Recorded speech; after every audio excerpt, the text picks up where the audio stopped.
تو ان کے ہاتھ کبھی اللہ خالی نہیں اٹھاتا. یہ نبی کی محنت. بڑے بڑے مرکز بنانا تو ضروریات میں سے ہے، کام میں سے نہیں. ضروریات ہے، کام کی ضروریات میں سے ہے.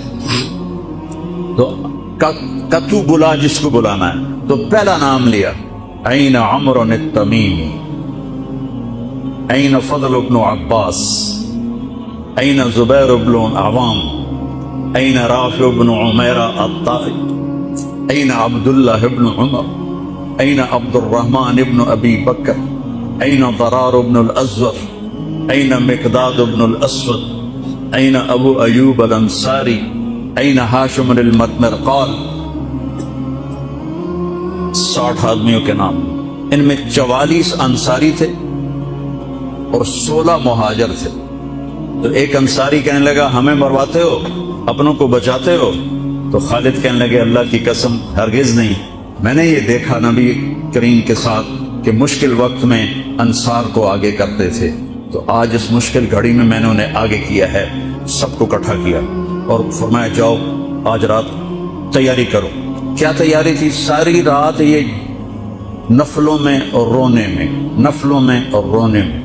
جب صبح ہوئی تو سب سے پہلے خالد بن ولید زرہ پہن کر باہر نکلے. تو انہوں نے دیکھا حضرت زبیر بن عوام کو، ان کی بیوی حضرت اسماء ابو بکر کی بیٹی، انہوں نے اب گھوڑے کی لگام اپنے خامن کی پکڑی ہوئی. کیا عورتیں تھیں اور کیا مرد.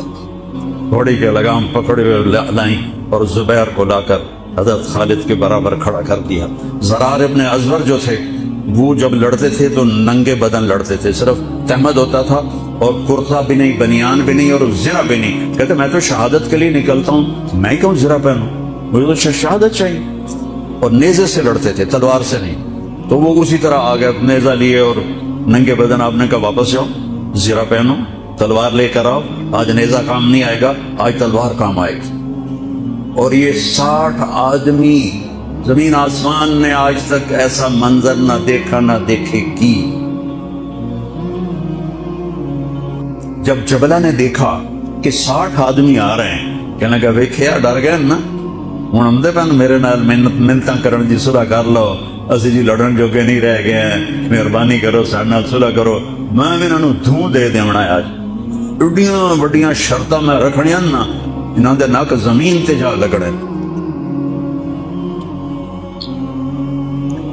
جب آمنے سامنے ہو گئے، آوازیں پہنچنے لگی تو جبلہ کہنے لگا آ گئے ہو صلح کے لیے؟ اب صلح یہ کس نے کہا ہم تو تمہارے سر کاٹنے ہیں. کہا تیرا دماغ ٹھیک ہے، تیری عقل سلامت ہے، اور تمہیں ویسے ہی اوپر سے گزر جائیں تو تم ختم ہو جاؤ گے. کہنے کا شکاری جب چڑیاں پکڑتا ہے تو ایک ہوتا ہے اور ہزاروں چڑیاں پکڑ لیتا ہے. تم ہمارے لیے چڑیوں کی طرح ہو، جس کو پکڑ لیں جس کو چھوڑ دیں. تو اس کو بڑا تیش آیا. کہنے کا آخر میری برگوں میں بھی عرب کا خون ہے. میں نہیں چاہتا کہ تاریخ تانا دے کہ جبلہ نے 60,000 کے ساتھ 60 پہ حملہ کر دیا. ان کا میرا پتر آتا صحیح، پھر تینوں تو پتہ لگنا. تو اس کو غصہ چڑھا، اٹیک کرو. پہلا حملہ 60 پر، پیچھے 60,000. صف ٹوٹ نہیں سکے، صف نہیں توڑ سکے. پھر دوسرا حملہ ہوا، صف نہیں ٹوٹی. کیا لوگ تیار کیے میرے نبی نے. سب تو انسان سازی ہے تبلیغ کا کام. نبیوں کا کام انسان سازی ہے. ایسا انسان بنے کہ اللہ تعالیٰ کی رحمت کی نظر اس پہ پڑتی رہے.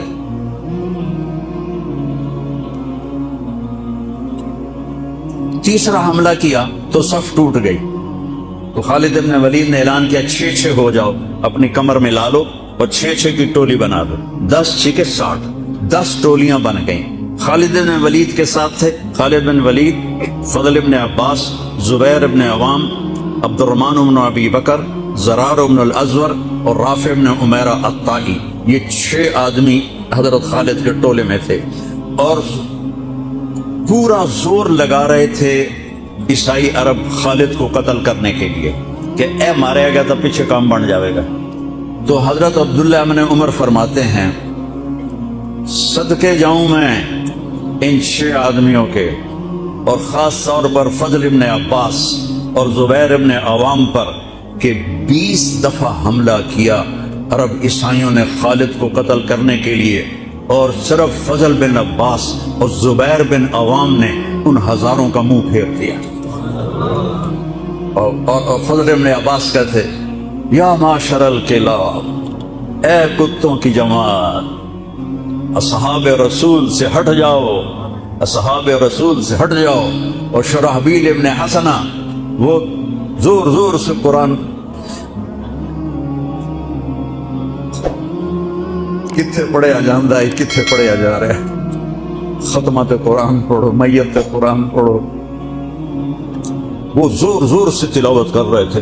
ان اللہ اشترى من المؤمنین انفسهم واموالهم بان لهم الجنہ یقاتلون فی سبیل اللہ فیقتلون ویقتلون وعدا علیہ حقا فی التوراة والانجیل والقرآن فمن اوفى بعہدہ من اللہ فاستبشروا ببیعکم الذی بایعتم بہ فذلک هو الفوز العظیم۔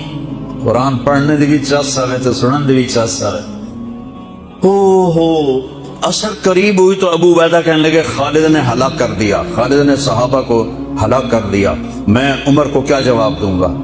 تو نکلو سب۔ ابو سفیان کہنے لگے ابو عبیدہ اب نہیں نکلنا، ان کی موت بھی کامیابی ہے، اب یہ بزدلی ہے، صبر کرو، انتظار کرو۔ اثر ڈھلی تو ایک خوفناک چیخ کی آواز آئی اور عرب عیسائیوں کے قدم اکھڑ گئے اور وہ بھاگ نکلے، اور سورج ڈوب چکا تھا، وہ بھاگ نکلے تو آپ نے اعلان کیا کہ کوئی بھاگتے والوں کے پیچھے نہ جائے۔ تو جب وہ کھڑے ہوئے تو دیکھا 20 آدم، تو خالد بن ولید اپنے سے ماتھا پیٹنے لگے، ہائے ہائے میں نے اصحاب رسول کو ہلاک کر دیا، اب میں عمر کو کیا جواب دوں گا؟ تو حضرت رافع نے کہا ایسا کرو کہ دیکھو یہ جو میتیں ہیں ان میں ہمارے آدمی کتنے مرے ہیں؟ تو وہ لائے، وہ مشعلیں لے کر آئے اور سارے مرے ہوئوں کا جائزہ لیا تو ٹوٹل 10 صحابہ شہید ہوئے تھے اور ان کے 5000 مرے پڑے تھے۔ تو وہ کہنے لگے وی تدا 3، باقی 3 کتنے گئے؟ تو حضرت مقداد کہنے لگے لگتا ہے وہ ان کے تعاقب میں پیچھے چلے گئے۔ تو ابو عبیدہ کہنے لگے کون جائے گا ان کے لیے؟ خالد کہنے لگے میں جاؤں گا۔ کہنے لگے تو بہت تھک گیا، آرام کر لے۔ کہنے لگے آرام تو کٹھا جنت میں ہی ہوگا، میں جاؤں گا۔ وہ تھوڑی دور گئے تو سامنے سے گھوڑوں کی ٹاپیں کی آواز سنائی دی، تو خالد بن ولید نے تکبیر پڑھی اللہ اکبر، تو ادھر سے تکبیر کی آواز آئی، وہ فضل ابن عباس کی آواز تھی اللہ اکبر۔ تو دیکھا تو وہ وہاں سے واپس آ رہے تھے، کہا تم لوگوں نے میری آواز نہیں سنی کہ پیچھے نہیں جانا؟ کہنے ہم نے نہیں سنی۔ ہم نے کہا تم دے آئے شاک گئے وعدہ فردہ لے کر، اب انہیں ڈھونڈ چراغ رخ زیبا لے کر، تھے ہمیں ایک تیرے معرکہ آراؤں میں، خشکیوں میں کبھی لڑتے کبھی دریاؤں میں، دی ازانے کبھی یورپ کے کلیساؤں میں، کبھی افریقہ کے تپتے ہوئے صحراؤں میں، شان آنکھوں میں نہ جچتی تھی جہاں تاروں کی، کلمہ پڑھتے تھے ہم چھاؤں میں تلواروں کی، تجھ سے سرکش ہوا کوئی تو بگڑ جاتے تھے، دیکھ کے عجیز ہم توپ سے لڑ جاتے تھے، نقش توحید کا ہر دل پہ بٹھایا ہم نے، زیر خنجر بھی یہ پیغام سنایا ہم نے۔ ایک امت تیار کی، ہم اسی امت کا حصہ ہیں، اسی امت کا حصہ ہیں۔ ہم بھول گئے کہ ہم نے اچھا انسان بننا ہے، ہم نے عالم تک پیغام پہنچانا ہے، ان کو بھی اچھا انسان بننے پہ لانا ہے۔ جب حضرت ابو طالب اور حضرت خدیجہ رضی اللہ عنہ کا انتقال ہو گیا نبوت کے 10ویں سال، تو اب تنہا ہو گئے۔ تو ابو لہب نے کہا بھتیجے فکر نہ کر، اب میں تیری کفالت کروں گا۔ 40 دن گزرے تھے، ابو جہل آ گیا، ارے تجھے شرم نہیں آتی کفالت کرتے ہوئے؟ جبکہ اس کی کتاب کہتی ہے تبت یدا ابی لہب وتب، تو اس کا میٹر گھوم گیا اور اس نے بیت اللہ میں آ کے اعلان کیا میرا محمد سے کوئی واسطہ نہیں صلی اللہ علیہ وسلم۔ اس کے بعد پھر آپ کا جو گزری سو گزری۔